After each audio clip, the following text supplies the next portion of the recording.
La lutte contre le terrorisme et la criminalité organisée pour les autorités togolaises est d'une importance première. À travers le projet CAFO6 débuté le 13 octobre 2025, l'accent est mis sur les compétences techniques idoines pour l'efficience de la lutte. L'étape de Lomé boucle la série de formations à l'endroit des acteurs nationaux de la chaîne pénale dans les zones frontalières du Togo. Des agents de douane aux magistrats passant par les forces de l'ordre et de sécurité, les forestiers ou l'administration. En effet, c'est un projet qui est venu aider à renforcer les capacités des acteurs aux frontières afin de les aider à lutter contre le trafic des armes à feu. Globalement, nous pouvons nous réjouir parce que pour une toute première fois que le Togo a abrité un tel projet, les retours nous sont très favorables, non seulement de par les participations des acteurs invités dans les salles, mais aussi en dehors des salles, parce que déjà il y a les premiers résultats à travers une saisie d'armes, de trafiquants, notamment des braquages à Lomé. Et grâce à la coopération menée par la police et la gendarmerie, il y a eu des armes de guerre qui ont été saisies. Il faut dire que ça rentre dans le cadre de ce renforcement des capacités. Et nous voulons nous réjouir parce que les acteurs sont très intéressés.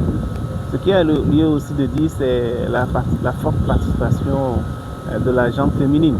Ce n'était pas gagné d'avance, mais on s'est rendu compte que les ministères, les structures invitées ont fait l'effort d'inclure parmi les participants les gens. Et je voudrais me féliciter de ce fait. Dans l'étape de Lomé à Plao, boucle justement la fin. Réalisé par la Commission nationale de lutte contre la prolifération des armes légères et de petit calibre avec l'appui de l'ONUDC, les différentes réactions montrent une satisfaction générale tant du côté des organisateurs que celui des participants. Cependant, des exhortations sont formulées à l'endroit des partenaires. Et il est attendu des participants qu'après cela, puisqu'il y a la phase post-CAFO, c'est les saisies sur le terrain, c'est la mise en application des acquis au niveau des différentes séances de formation. Et nous espérons que la phase de mise en œuvre de ce qui a été acquis comme connaissance sera aussi productif pour le cadre de notre pays. L'autre aspect aussi, c'est déjà, comme je le disais, il y a une évaluation déjà chaude qu'on a faite à travers des fiches d'évaluation qu'on a distribuées aux participants. Et les impressions sont très bonnes. Mais ce qui est attendu, c'est que les acteurs voudraient que ce ne s'arrête pas seulement pour CAFO6, que la prochaine étape, le Togo aussi puisse participer. Et il y a des thèmes qui ont été, disons, plus souhaités, notamment la collaboration entre les magistrats et les officiers de police judiciaire. Comment renforcer ce volet? Je crois que c'est les attentes qui sont notées.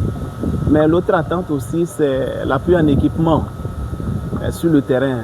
Ça a été relevé. C'est vrai, il y a les agents sur le terrain, mais dans l'exercice de leur fonction, dans l'accomplissement de leurs tâches, il y a le matériel qui manque. D'un simple doigt, c'est que nous lançons à l'endroit de l'ONUDC et de ses partenaires, s'il y a lieu de compagnie le Togo, pour que le combat pour lequel on s'est engagé puisse être un combat, disons, complet, parce qu'il peut être partiel si le volet là n'est pas rempli. Pour rappel, le projet CAFO6 est mis en œuvre dans les zones frontalières du Togo, notamment à Dapaon et à Kara, dans la partie septentrionale, puis à Nero et Lomé au sud.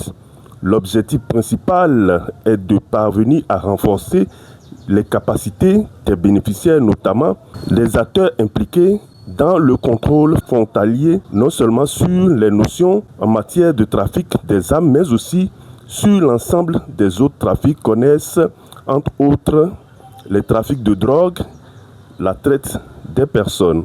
L'œil d'Afrique depuis Lomé.